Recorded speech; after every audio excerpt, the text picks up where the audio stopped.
Guys, tingnan nyo naman, well organized ang mga ano dito, mga bisikleta. Oh, 'di ba?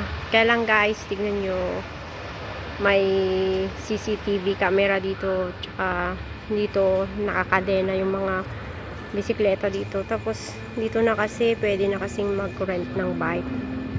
Ang galing guys, 'di ba? Ang ganda dito.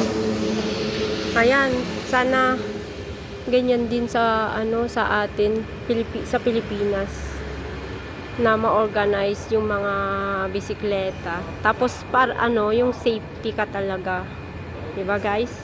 Ang ganda dito. Yan, ang ganda talaga. Maganda dito sa mga dito marami magre-rent a bike ka na lang. Ito yung sarili mong mga bisikleta to guys, tapos dito mo siya ilalagay. Pero kung gusto mo guys, wala kang sariling bisikleta, may mga rentahan dyan. Magda-download ka lang ng apps, tapos magda-download ka ng apps, tapos ayun, nakalink na yung card mo doon, tapos i-deduct na lang doon sa sa card mo.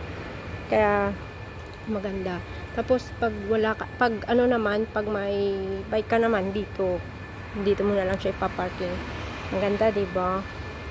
Nakaka-amaze ng ganito ka-organize ang Singapore. Kaya ayun, hindi ka matatakot na mawawala yung bike mo.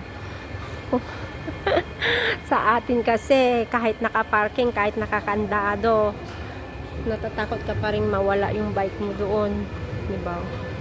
Kaya guys, tingnan niyo naman. Sa kabila mas marami doon sa kabila. Dito mas konti. Kasi mas maliit ata yung area nila dito. Dito, ganyan lang guys.